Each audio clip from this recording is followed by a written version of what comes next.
Greetings and welcome to Remedy Radio, the show that communicates solutions, helping you find, learn, and eventually teach remedies for life, love, liberty, and the achievement of both happiness and satisfaction for you and your loved ones, removing your uncertainty and inspiring your curiosity.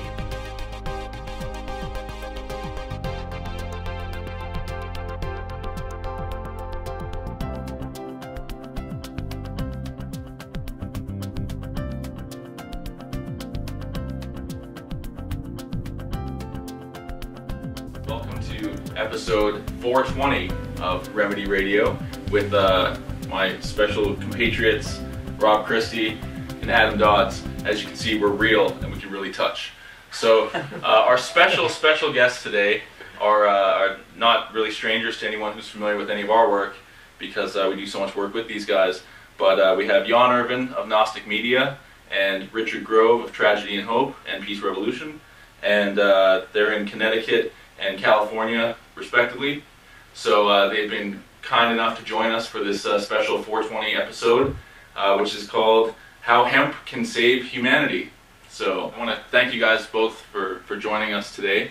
If you want to, I think people are familiar with your stuff, so maybe we can just jump right into how can hemp save humanity? What is hemp? Yeah, why don't we start out with the definition of what is hemp? And hemp comes from the Old English hænep, and it's soft, durable fiber for clothing, for paper, for fuel. The plant can be used for fuel itself. The seed can be used for diesel oil, for lighting oil, for all kinds of good stuff. It's also good to eat too. So it's a plant. Well, yes, it is a plant, and I guess you could say that the more common slang term for hemp is marijuana. And what's the difference between the hemp that everybody is familiar with and marijuana? Well, really, there's only a difference in how it's grown.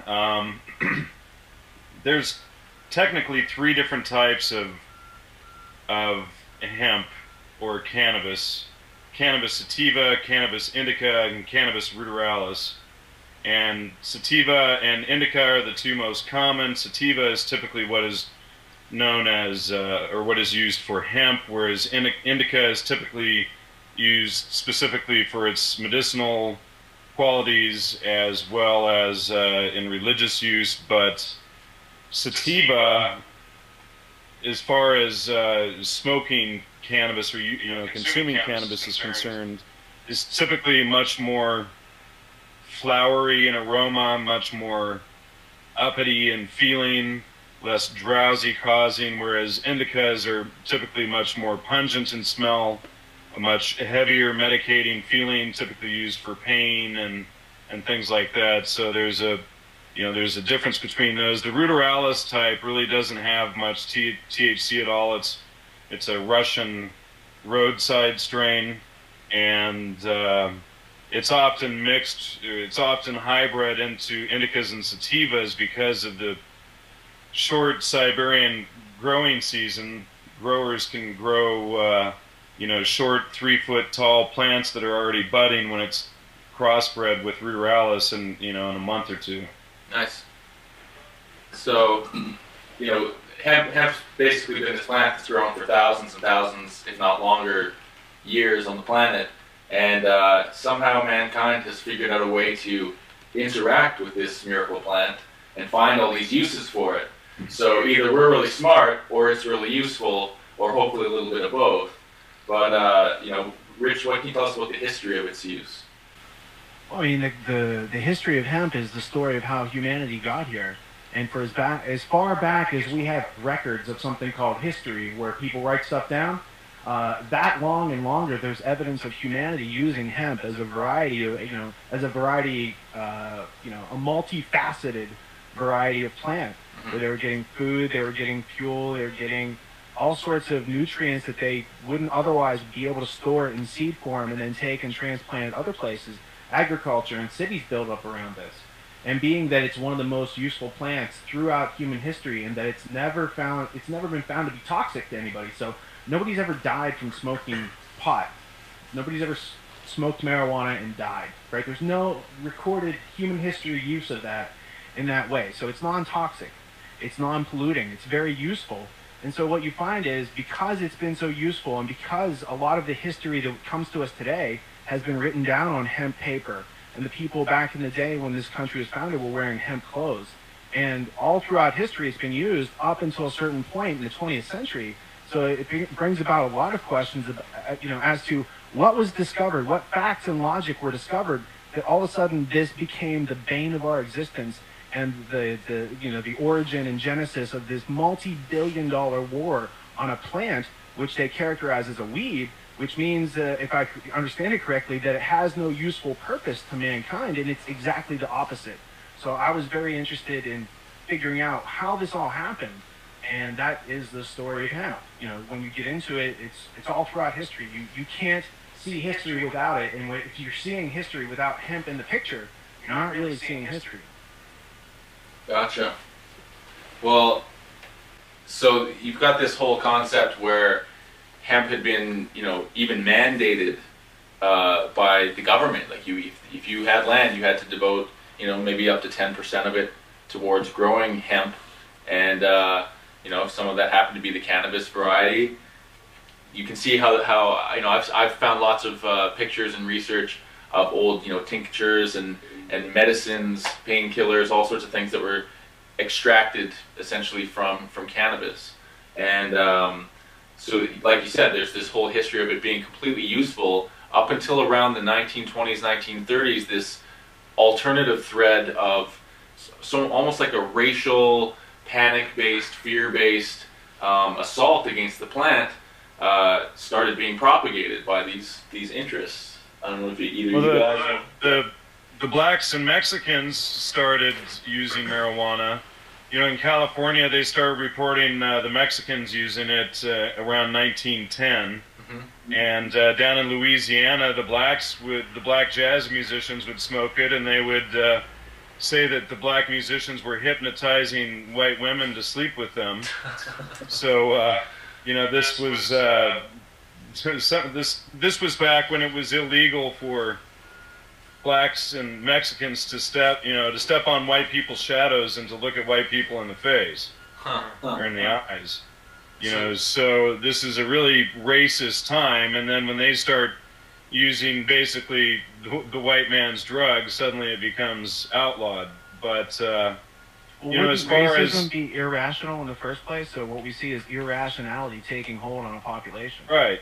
And as far as its medical use, as far as I'm aware, I'd have to double check this, but cannabis extracts were the #1 prescribed medications until aspirin was invented in the 1880s, I believe. Possibly 1890s, but 1886 roughly, I think.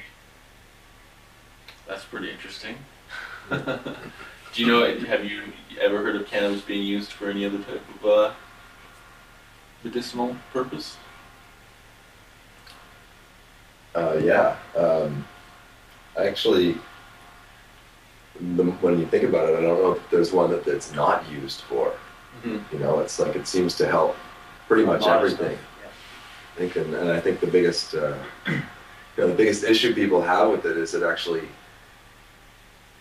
exposes. People say it doesn't motivate you and stuff like that. Like there's all these negative things, but when you actually start to look at the research that when they did I remember watching something. They did a driving, see what would happen if people would get high and drive, and it turned out they became better drivers. So they're always trying to find a way to demonize it, make it seem worse than it is, and they can't. So they have to make like racial things, or it's just like illogical. There was a book published in the 90s called Marijuana Myths, Marijuana Facts, and they point out all of these rumors out there about marijuana and laziness, and there's really no evidence necessarily that marijuana causes laziness. And the you know, the largest group of users is typically middle and upper class white males, and it's you know, you find it throughout in the work area, and you know, and basically it's what it really comes down to is there's lazy people out there, whether or not they smoke pot, and if they smoke pot, maybe that, you know, they just, it doesn't help their disposition. Additionally lazy, you know, so. But motivated people are often motivated, and and like I was saying at the beginning, it also depends on what type of cannabis you're smoking. If you're smoking an indica at 10 o'clock in the morning, it's probably going to knock you out, and you're not going to be able to get much done. But if you smoke a sativa, it may very well have the exact opposite effect, where you're running around cleaning the house, you know, getting work done, doing whatever you need to do. Mm-hmm. Definitely. Well, we'll talk more about this when we come back on this episode of Remedy Radio. Thanks for joining us, and we'll see you in a second.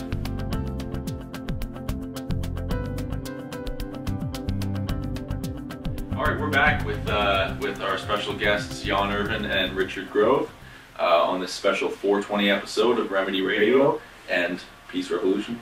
So we were kind of talking about the history of hemp, and we're getting into why exactly it is illegal in the first place, after it seems to have been such a useful boon upon humanity. So maybe we can get into, you know, why is it illegal today, and why was it made illegal back then, in the 30s? You want to take the story of hemp, John? Well, I guess so, huh? Well, basically, industrial hemp had been on a decline since the invention of the cotton gin, and you know, because of the sheer amount of manual labor that had to be used to strip the fibers from the stalk of the hemp plant. And it wasn't until 1916, I believe, and I'm forgetting the guy's name off the top of my head, when the hemp decorticating machine was invented, that actually sped up the process of producing hemp 100-fold, basically, and took the manual labor out of producing it.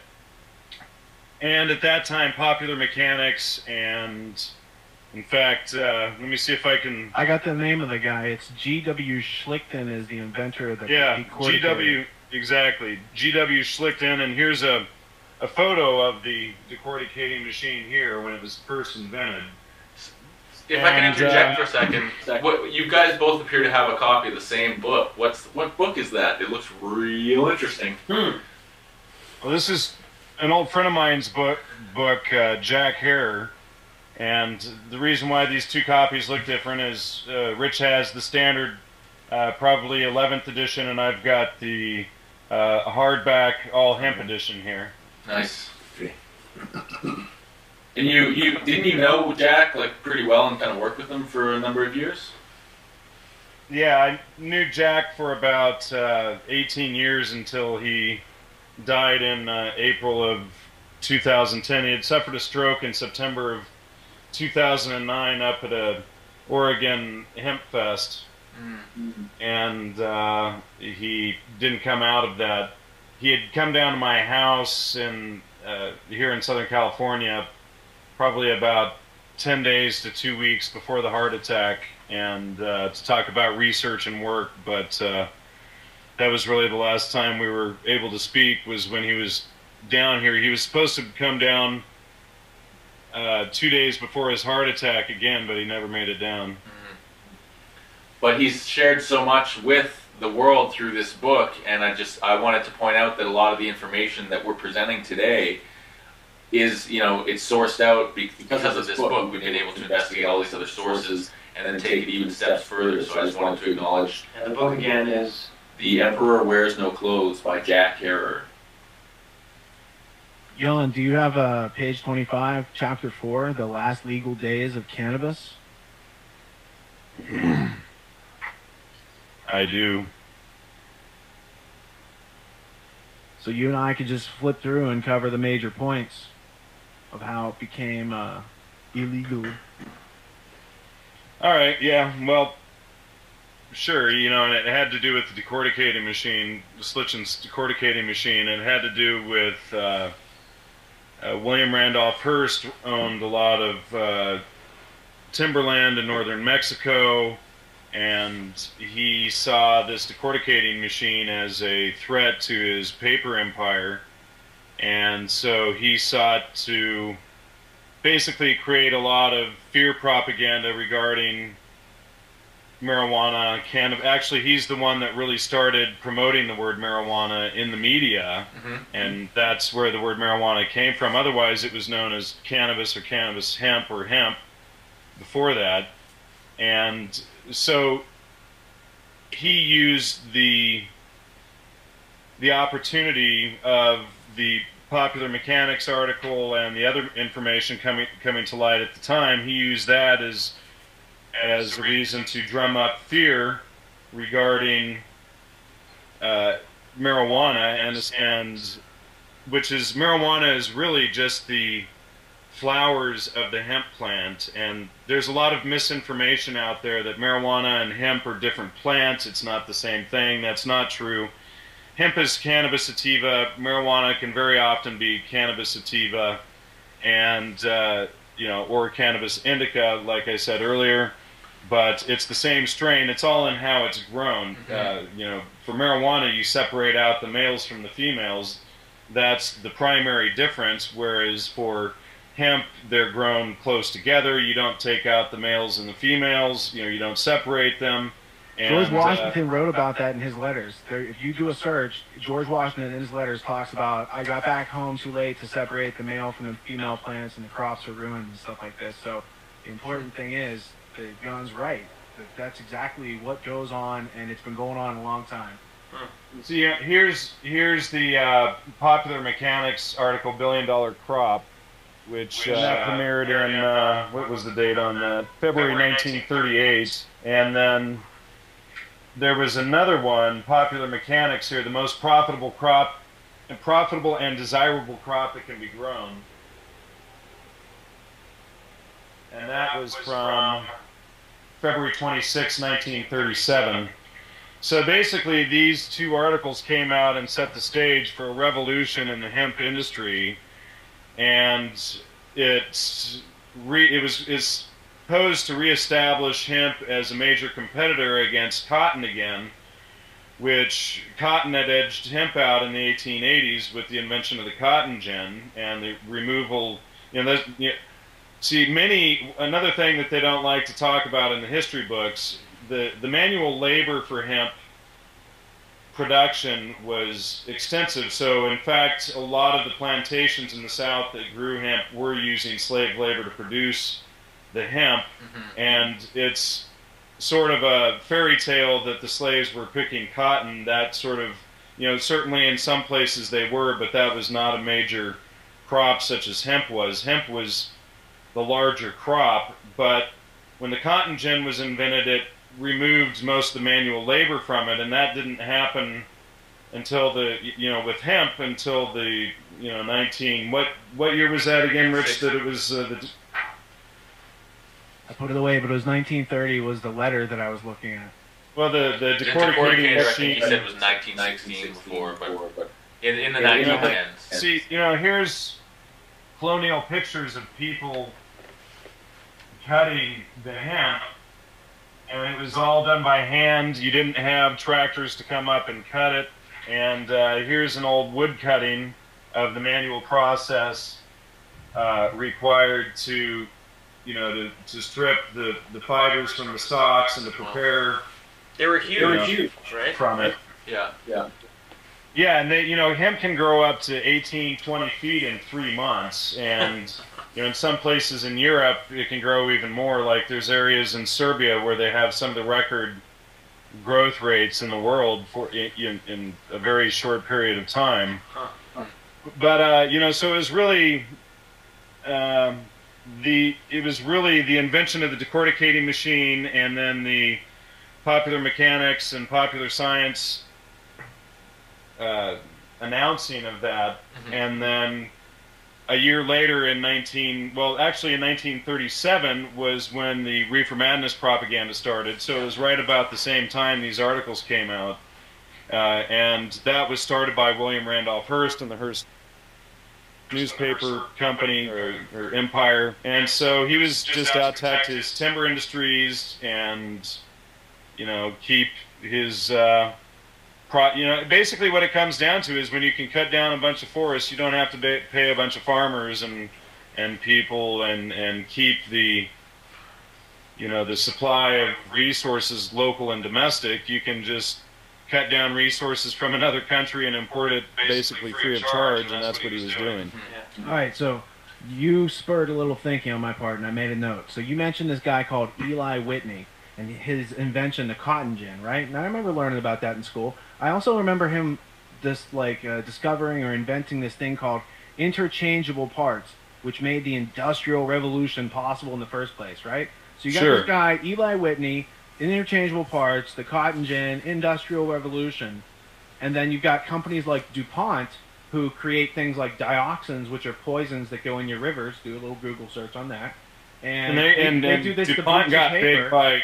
DuPont got big by making gunpowder for the Civil War, etc. as well. Right. So they're a great company of humanitarian efforts, right? So they're doing this to make wood pulp paper. So DuPont and Hearst and J.P. Morgan are like a triangle between the wood producer, the person who needs the paper for his newspapers, and the banker who funds it all. So you have J.P. Morgan, DuPont, and this guy Hearst, and they all conspire to... Andrew Mellon was in there as well, I believe. Well, the point is that there's a closed circle, and that instead of using hemp paper, which lasts forever, they wanted to use wood pulp paper, which kills our trees, stimulates this thing called global warming, whatever that is, and puts a bunch of poison in our rivers, right? And empowers all these corporations and bankers. So you see this trifecta. And I have to note the history that in 1935 that these people got together and tried to overthrow FDR. And they went to this guy named Major General Smedley Butler, and they said, hey, we want to pay you to overthrow this country and take these 500,000 men and do it.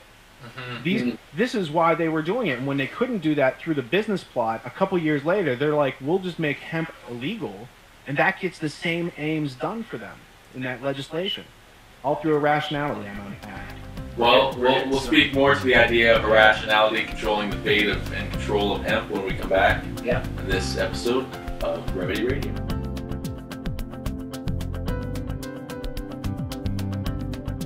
You know what's on the outline? What? Are you rolling? Yeah, we're rolling. Oh, this will be spontaneous. Okay. You know what's not on the outline? Cannabis. And you know what made me think of it? The fact that your camera is sitting on top of the Peshitta Bible. The Holy Bible in the Aramaic. Check it out. Yeah. Compare it to your Chris Bennett from research done in the 1930s by Sula Bennett, not any relation, has shown substantial evidence that the cannabis of the Bible is actually cannabis. And I don't remember exactly which passage that's in. I do have it talks Chris's book here within arm's reach, but maybe 2 arms reach. The cannabis reference, it references it several times in the Bible. It pertains to going into the tent where they would create a bunch of smoke wherein Yahweh was found. And this is the whole origin of the Bible if you read it carefully and look up the words. Yeah. Well, it seems that the reason religions were actually able to take control, and we'll not go off on this too much, but was through the use of these sacraments to create a religious experience, and it was the shamanistic priests who controlled the access and doling out of these psychedelics that could induce the religious experience, and that would somehow assert, see, this is real. It says in the Bible that Moses was initiated in the highest mysteries of the Egyptians. So Moses was a high priest with knowledge of these sacraments, and then he led a group of people, and there's a whole story to recount it, and it says all the time that they're going in and making this smoke and talking to Yahweh, but no one else is allowed to do it. It sounds a lot like Prohibition of hemp, because the elites deal in these drugs. They're the ones who transport. I mean, this country was built on hemp and opium and tobacco, the most addictive substance on the planet from what the studies say. So we have to think about this. This is the origins of America, and the one good part about it is prohibited, and we're told it's an evil drug, and yet these other things can be made, you can get it down the street any time of day or night. Yeah, it's never actually killed anybody. They're just using it from a moral perspective, from a racial perspective, and it seems to be covering for these other interests who are really threatened, from oil to food to textiles and on, and especially the medical industrial complex. This whole thing is grown around patentable items that are all extracts from plants, whereas you can't patent a plant in its pure form, right? Like cannabis. So it's simply not profitable. We wouldn't need DuPont's nylon and synthetic fibers and all these other things that they've patented as a result of having access to petroleum-based patents and things like this in the absence of hemp. Yeah, exactly. Yeah. It's funny that you should mention that, Rich. I used to live in Serbia, and in this area of Serbia, there used to be just massive amounts of hemp farming there, and a very large hemp industry producing, fabrics and ropes and all kinds of different stuff from hemp there. And I believe the area was called,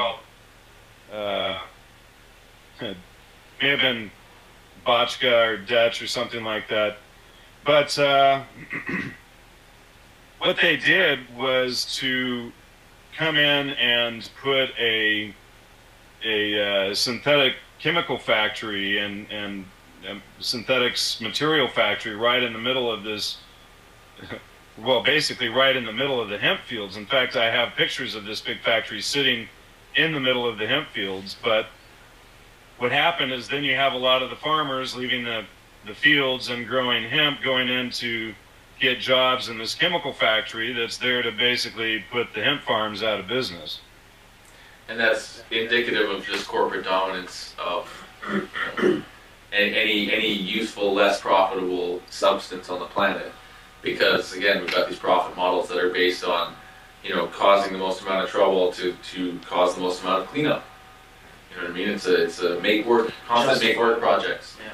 So, I think it's important to touch upon the fact that, all the founding fathers, even though many of them were Masons and slave owners, the ones who formulated the country or this, kind of continent that many of us live on, all used hemp either to grow, to imbibe, or to write upon, to write these ideas, many of which we do still subscribe to today, on hemp paper. And so they certainly had no problem with this substance whatsoever.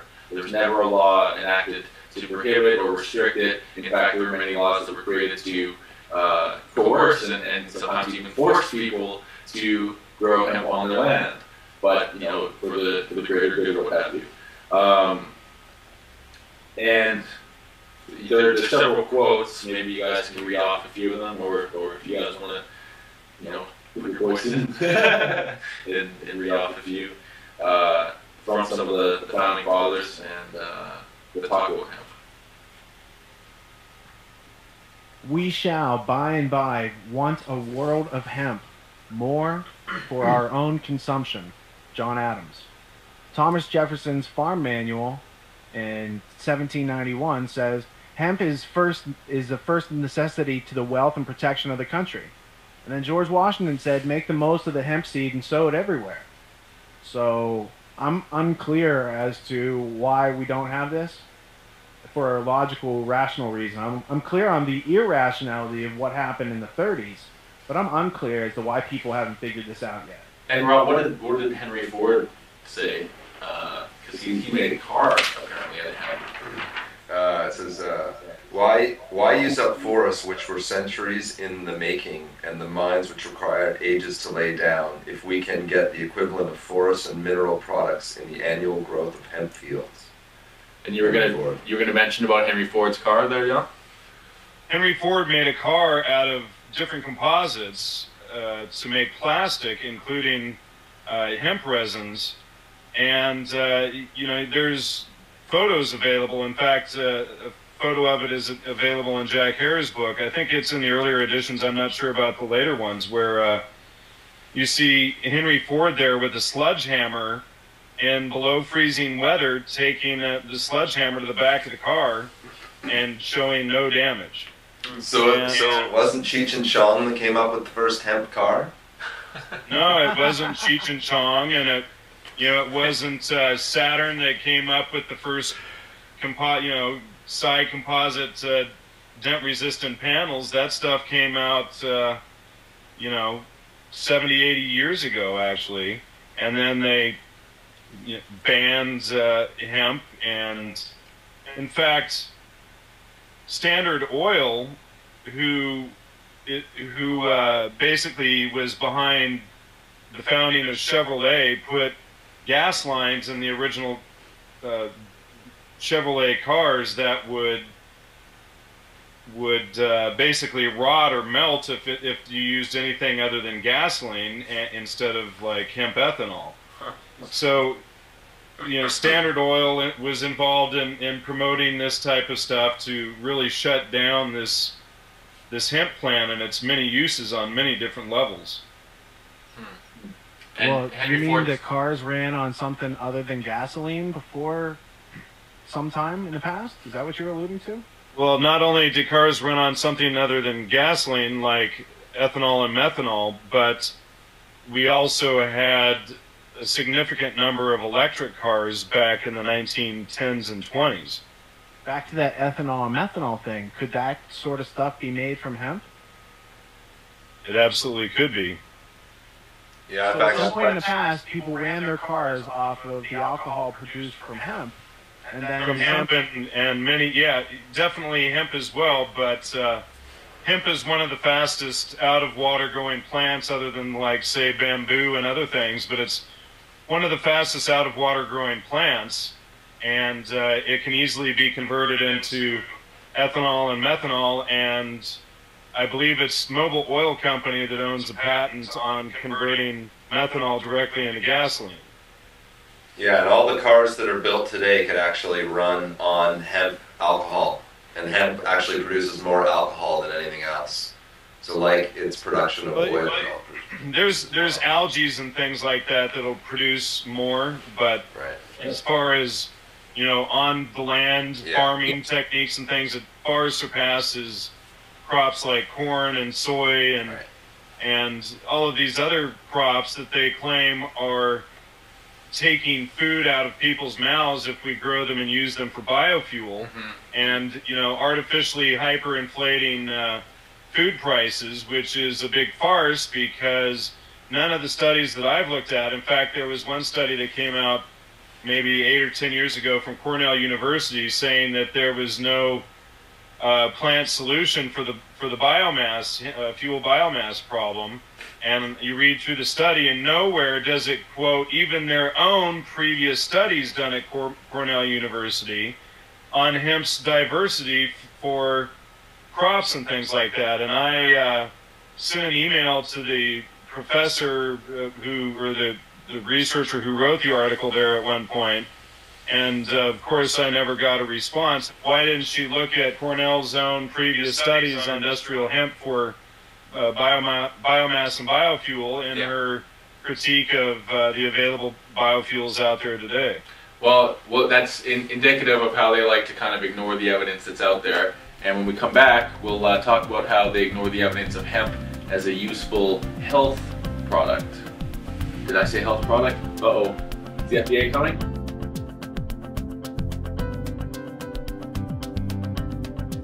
All right, welcome back to this special episode, the special 420 episode of Remedy Radio.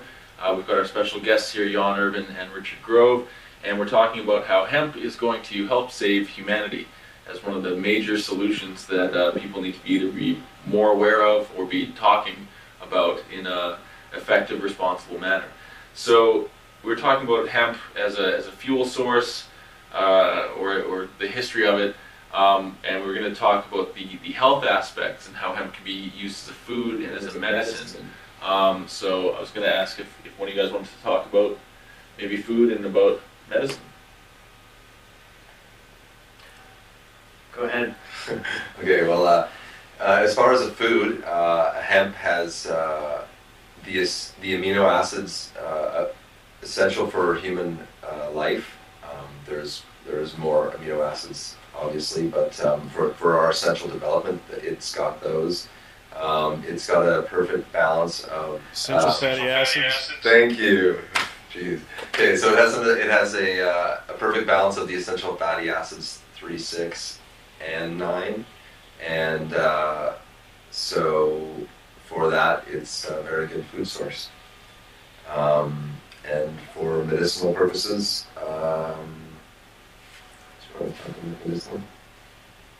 yeah, I mean, I've just been blown away by listening to all you guys talk about this stuff. The whole episode has just been extremely enlightening.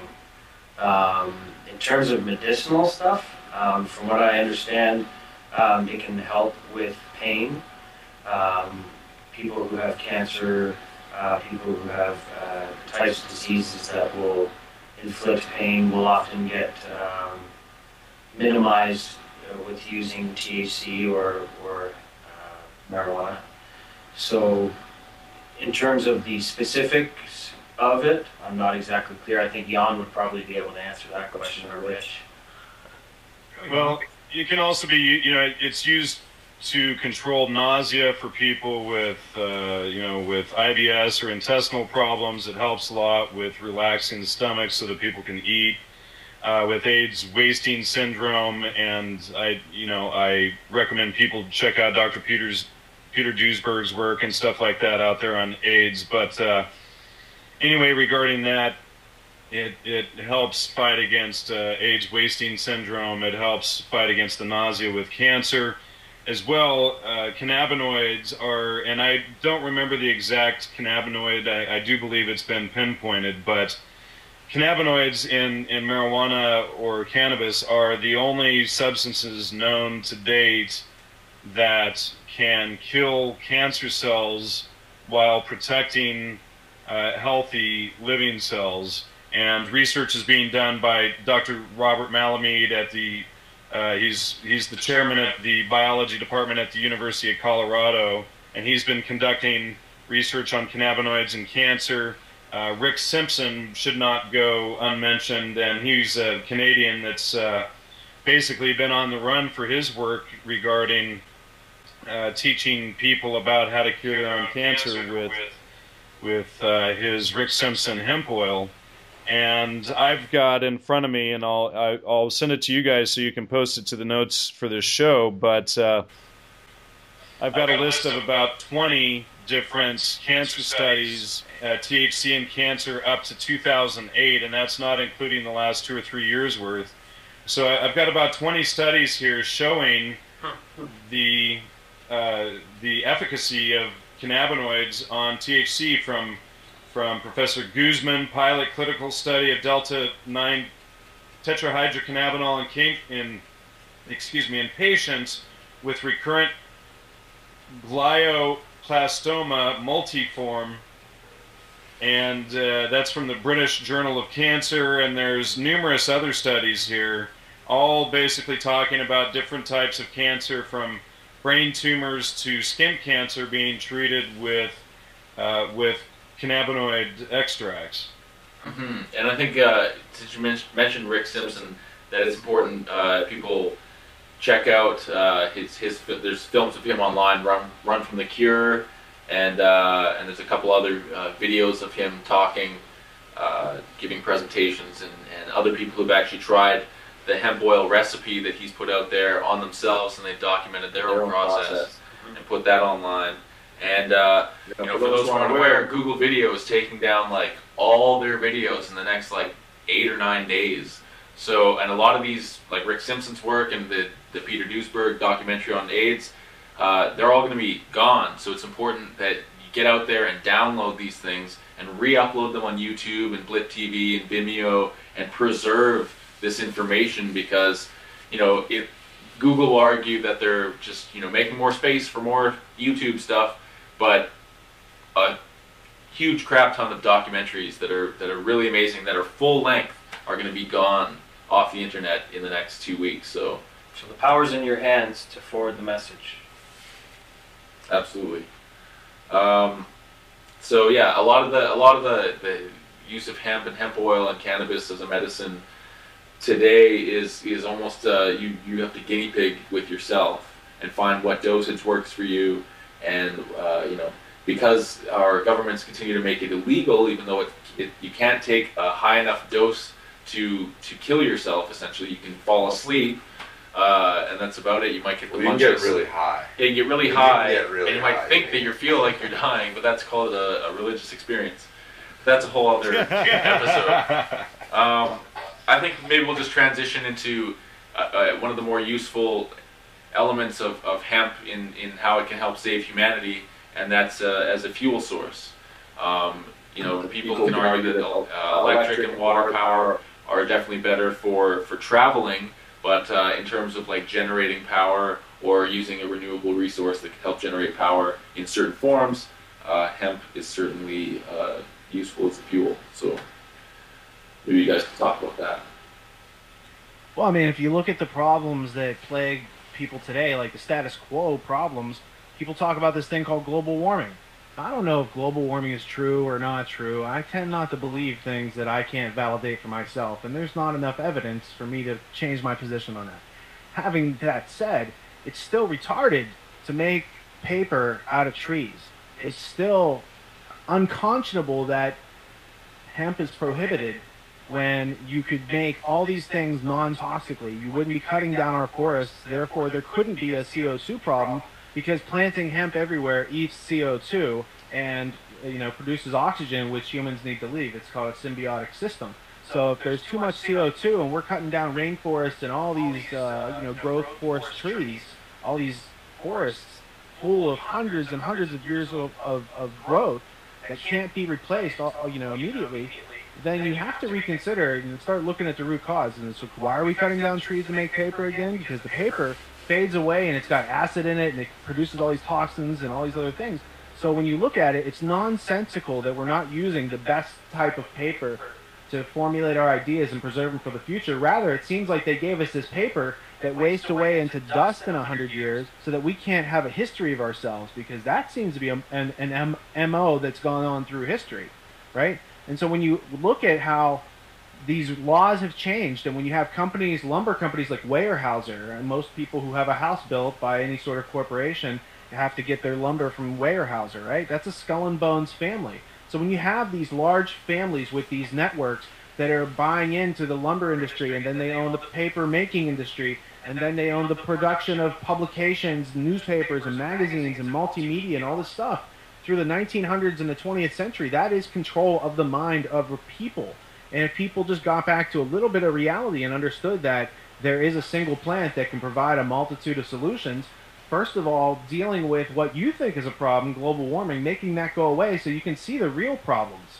The real problems are that you're using words to make laws to prohibit things that then put human actions in juxtaposition, like direct conflict with human needs of survival. And we're all killing ourselves because we can't literally understand what's going on and why things are the way they are, which is why we kind of invest our time doing something like this, so we can get to the bottom of this and figure it out and learn our way forward. And you have to get... Oh, go ahead. Well, I was going to say, and to that end, a lot of people will demonize it and say that that's impossible if you smoke weed or you use cannabis in any way in a shamanic sense. Sure, any kind of sense that's not like you're not wearing it, let's say. So if you're using THC to get high, people will say you're just trying to escape reality. How do you... But then what's an antidepressant? What's someone who drinks alcohol? Well, I think well, that's even then though. It's like, and then you have to define what is reality. But it's like our whole society is people who are basically being misled and controlled by the media and by politicians and marketing and public relations firms and all of these things, and certainly that. And living in that sort of lifestyle, being mind-controlled literally, I don't see that as living in any sort of reality whatsoever. That's living in a marketing, corporate, delusional world. So, is it that which is which here? Does one take you out of reality or put you actually into it? Right. That's a good question. Right. Well, let's look at petroleum production, because with the prohibition of hemp, you have companies that are skull and bones owned companies that own the patents to crack the petroleum molecule, and because of that, They do a standardization on gasoline around the world and oil that our military and everything else runs on. Right now it's all on petrochemicals. And that is literally poisoning the planet. The whole process of producing that and gaining the land from other people who have the rights over the oil or whatever resources are there in order so we can drive our SUVs and stuff like that is oxymoronic when everyone could be growing hemp, producing alcohol, running your automobile on alcohol just like they did 100 and some years ago, and demand that these changes be put back in place, because as long as we are all dependent on gasoline and traditionally produced electricity from nuclear power plants, we're all at risk, right? Absolutely. And we'll talk more about how hemp is going to help save the planet when we come back on Remedy Radio.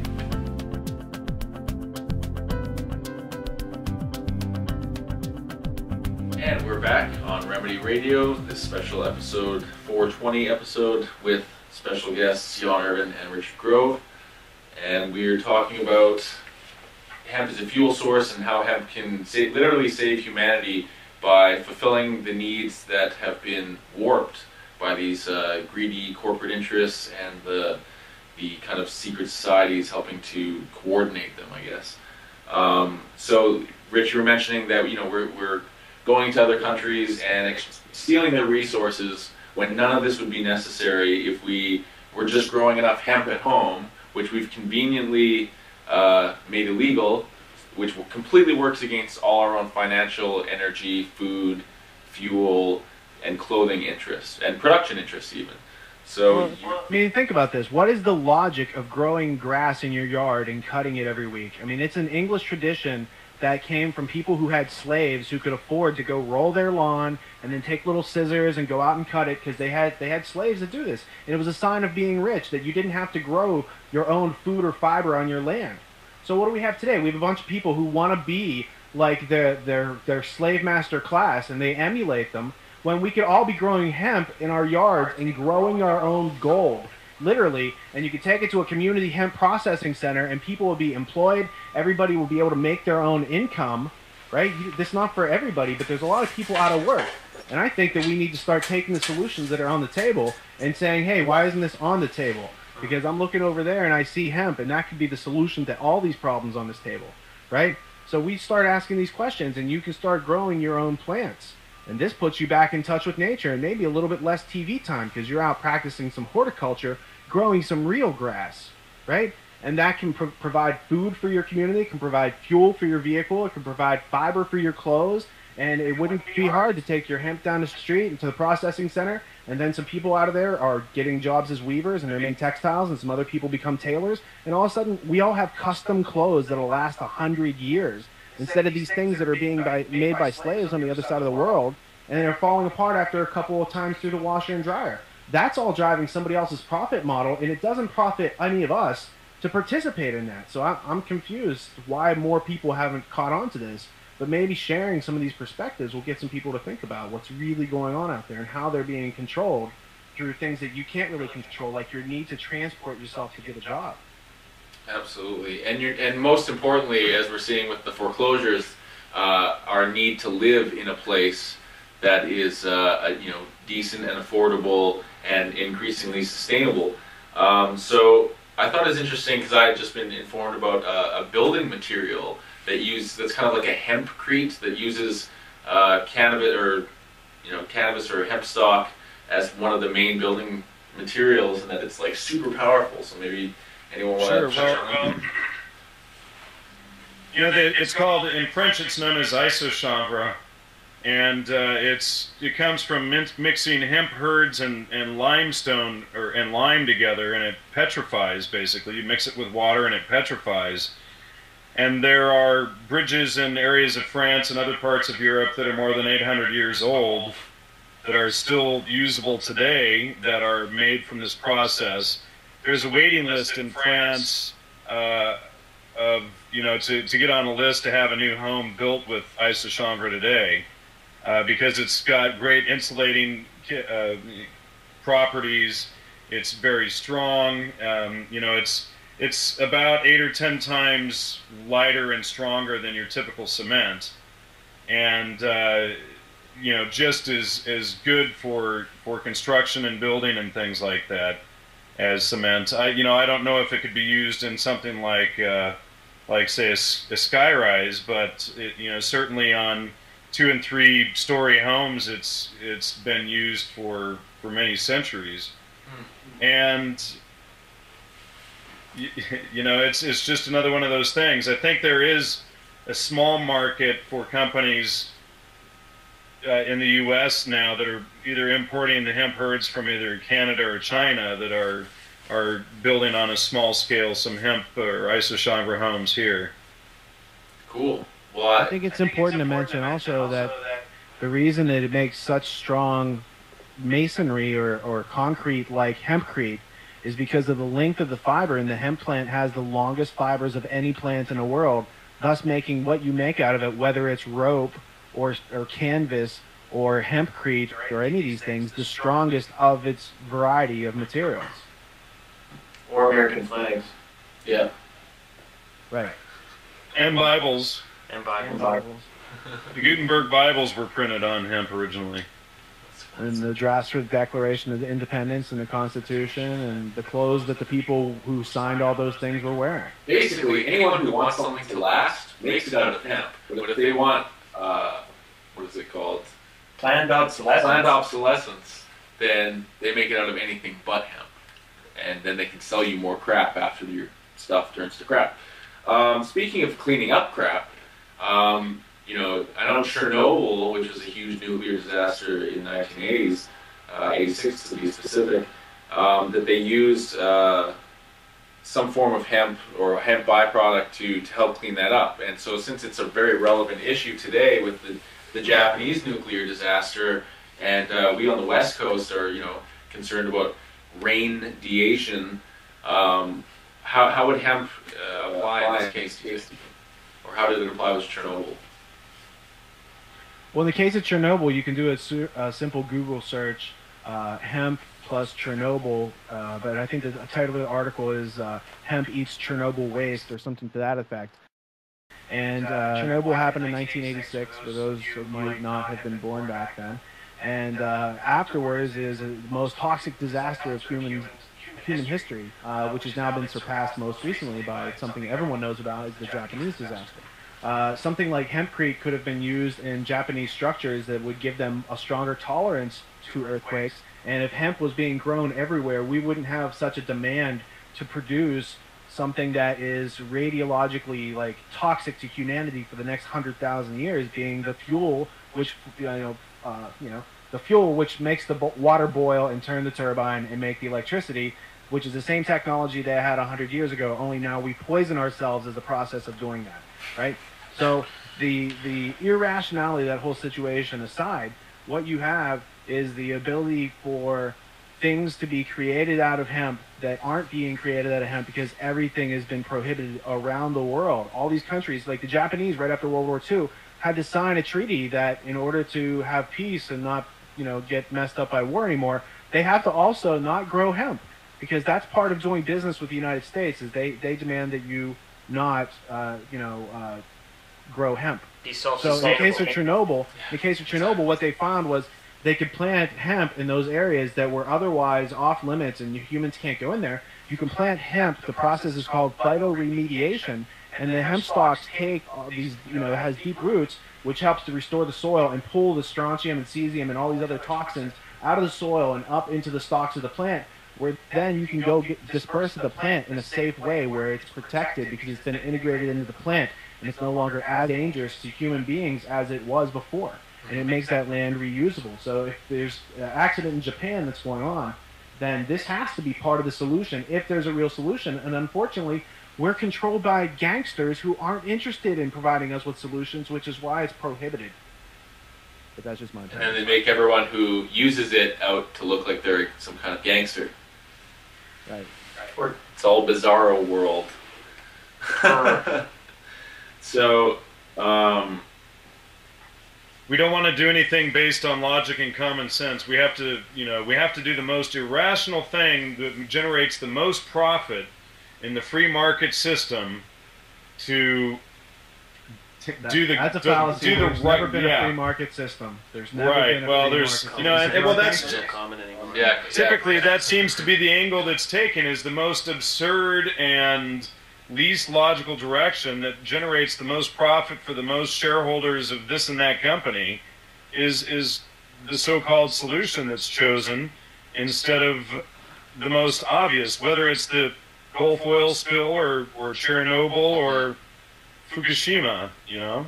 Well, and not for nothing, but in this book, The Emperor Wears No Clothes, which you can get for free online at jackharry.com, it has the transcript, the congressional transcript, where Harry J. Anslinger, the drug czar, goes through and tries to demonstrate why marijuana, hemp, all these things should be illegal. And it's totally racist. And you can read the transcript, and once you read that transcript, you can set yourself free from the fallacy of believing everything that we've been told in school, up through, you know, Nancy Reagan's Just Say No BS campaign.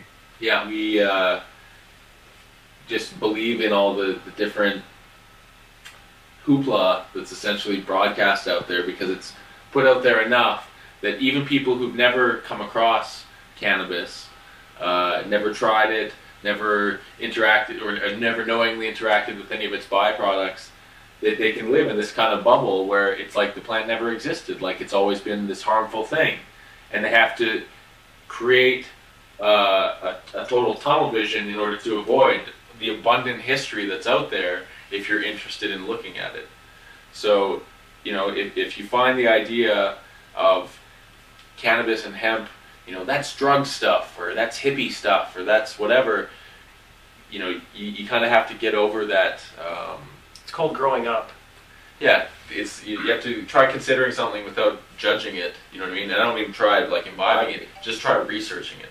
So we'll come back after this quick break and be in our final segment of Remedy Radio, and kind of talk about, you know, the summation of these solutions and where you can find more information. So sit tight and we'll be right back.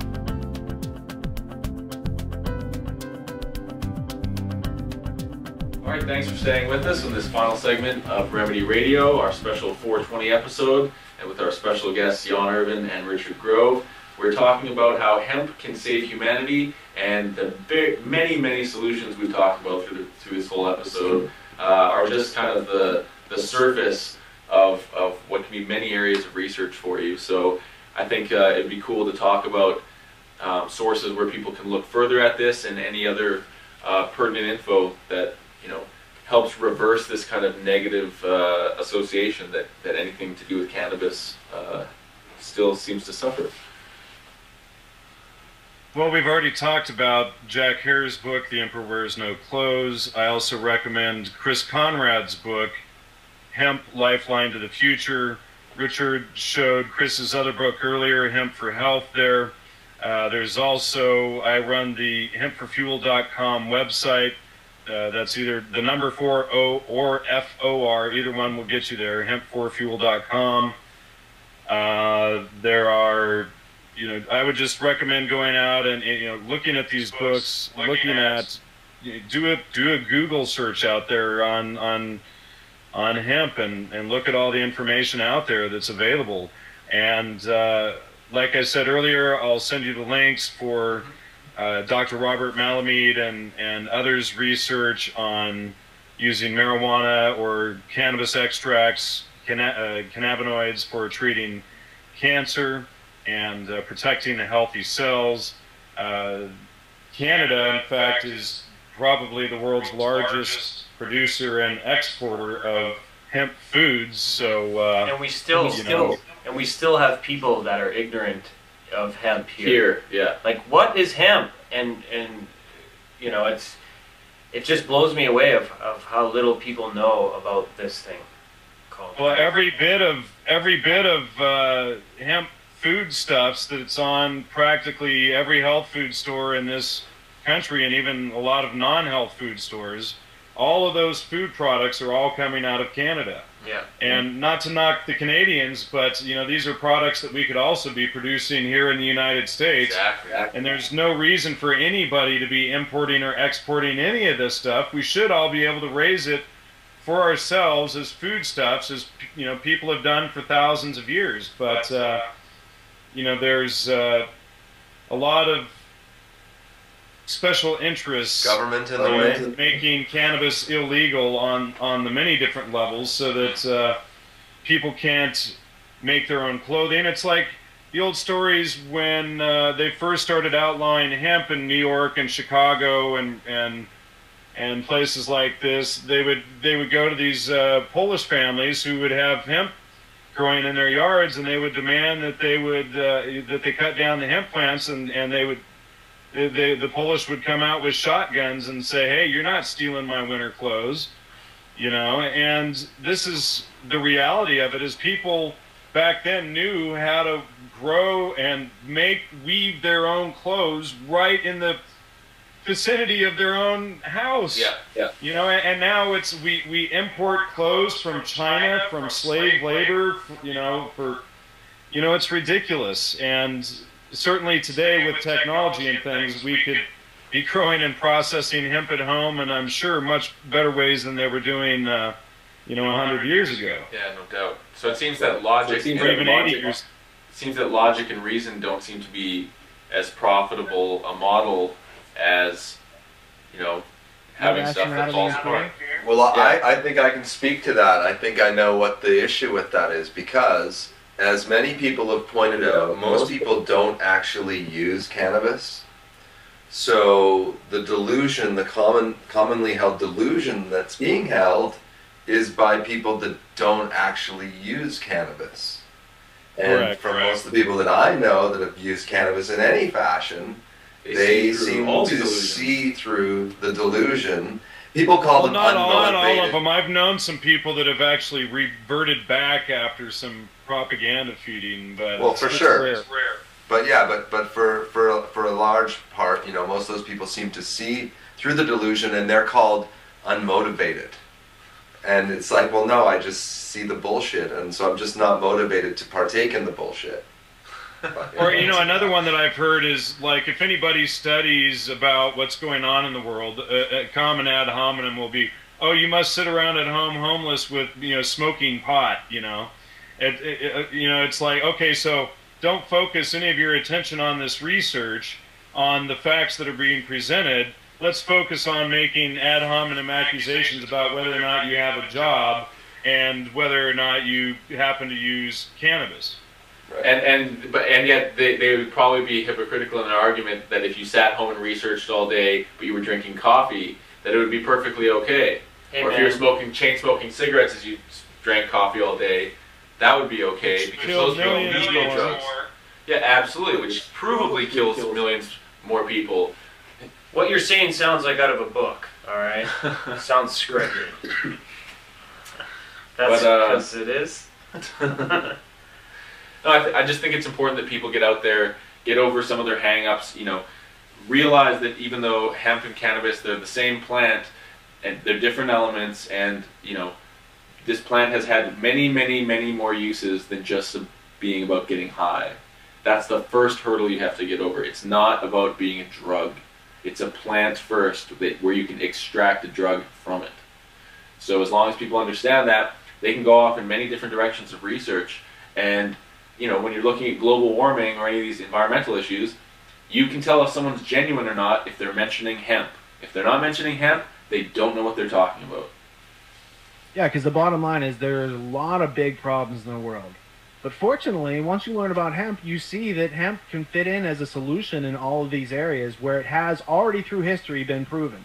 It's not speculation. It's a great track record. Working until it was prohibited, and all of a sudden the world goes kaflooey. So I'm just saying, observe the obvious and get past that, and then get yourself to jackharrer.com, read the book for free online. If you want a hard copy, buy a copy of the book. And then after that, you can visit tragedyandhope.com, and we've got a group that's designated to look at the issue of hemp and pull all the information together so we can better understand and figure out how to make this solution enacted instead of just the potential. If there's other stuff people want to check out, then just Googling Jack Harrer's name. You can Google YouTube his name. Google The Emperor Wears No Clothes. You'll find the book, and I'm sure there's many editions available. There's no shortage of information right now. Yeah, no, it's a huge abundance, but you just have to, again, have the open mind to search for it. And anybody who's propagandizing against hemp or any of its derivatives. You have to look at what their motives and intentions are. The medical industry obviously has a huge... Or if they're just propagandized themselves and not seeing the bigger picture as well. Sorry to interrupt you there. Yeah, no, people will, they're prone to repeat the propaganda if it sounds believable, right? And, you know, there's a huge influx of cannabis use in media culture, but none of it is positive stereotype reinforcement. It's almost all stoners or demotivated, you know, goofy people, or, you know, silliness, and none of it's put in an enlightenment fashion. None of it's put in a shamanic tradition. None of it's shown as a true medicine. None of it's just put in a bad light. Yeah, it's just put in a bad light to reinforce that stereotype, and separate it from, you know, it's a youthful thing. It's an indiscretion, you know, a drug type thing experience, and so it's, you know, it's important to see through that kind of social culturalized propaganda as well. Yeah, because you don't want people to be able to control their own pain. You don't want people to self-medicate with marijuana. Things might get out of hand. Oh wait, that's the pharmaceutical industry that got out of hand, and they're poisoning us, and now even our water supply has Prozac and all these other psychotropic drugs in it. Yeah. Right? So I think people should just keep it real and do some homework and have a happy 420. And, have a happy 420. We can all grow together each year. Yeah, we're not beacons of wisdom here. We're just learning through this stuff together. Yeah. We're just learning our way through the journey. So yeah, everyone have a happy 420, and happy 420. Have a 420. No, Thanks, guys. Smoke responsibly. Peace. 420. All right, thanks, guys. Yeah, that's a wrap. Yeah, that is a riggedy wrap. Cool.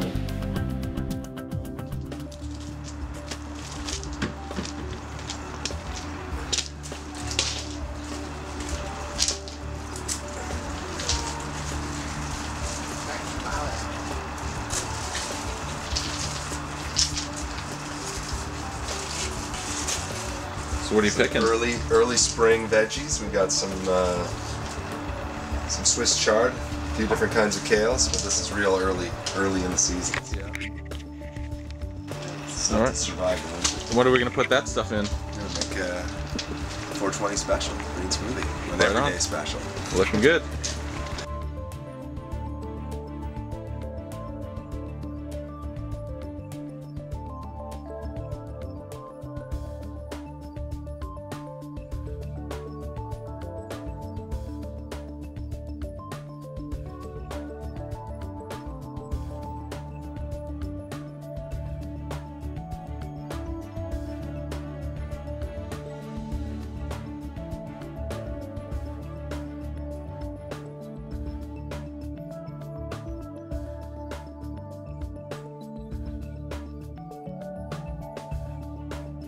Hello everybody and welcome to Remedy Meal Time, where we believe that remedy starts on the inside.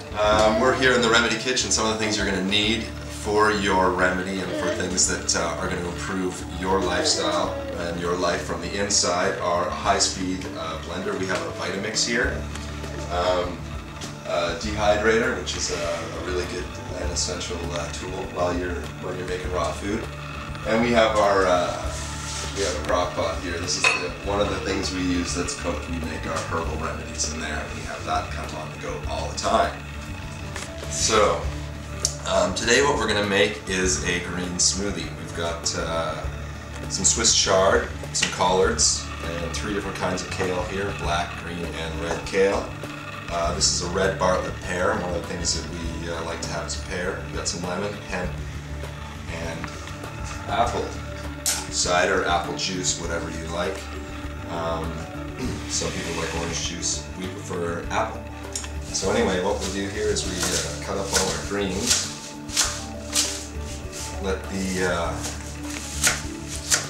Give the blender a little bit of help, because this will bind up. If you don't have a high-speed blender, you're probably going to want to try and cut this up really fine to start off, because even with these blenders, if you don't cut it up first, it will bind them up. But that's the beauty of this, and that's what makes this so good, is that you get to eat greens, and the blender does the chewing for you, because we, unlike cows, don't chew that much. We don't have all those extra stomachs to prepare all this stuff for us, digest it all, so we don't get it all. So anyway, we just stick all that in there. We even had a few strawberry leaves, fresh strawberry leaves that were pretty nice there. So that goes in there. Take the hair and cut that a little bit more. Oops.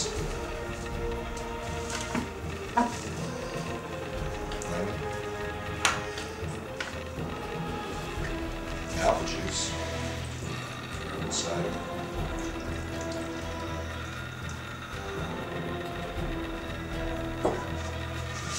I'll blend that up first. Start slow, speed it up quickly.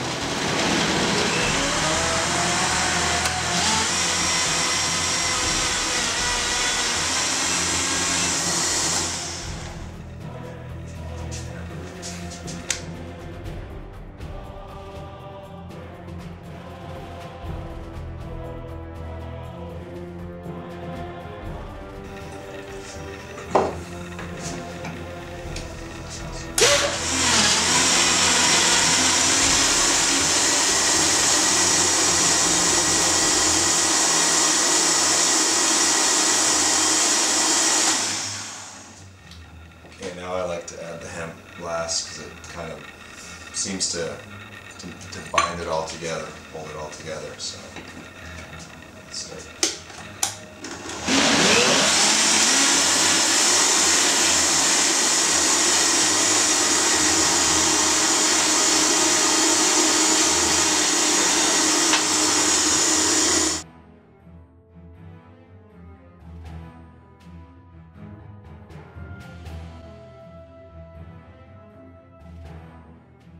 Alright, this is for all you lovers out there.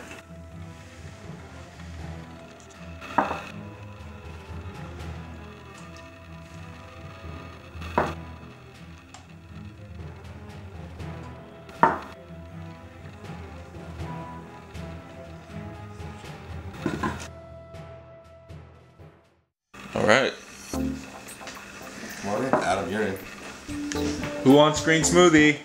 Me.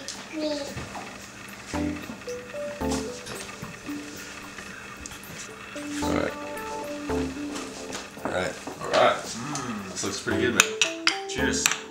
Cheers. To the women in our lives.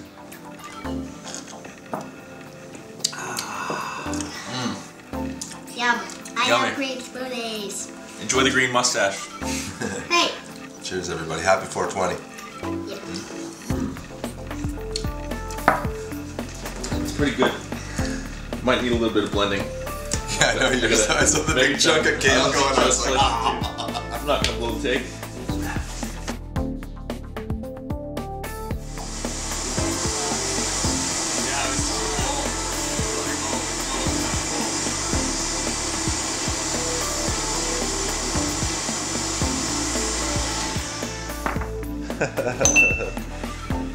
And if you haven't,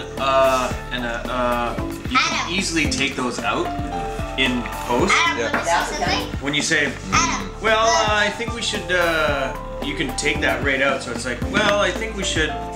Yeah, I can take it out. You know, I can take out the Adam. audio and it'll just look easy. I'll read it. Adam. Watch this, Adam. You didn't do too many. The heart's always the truer place, so remember that. it just gets confusing when you start to come from your head.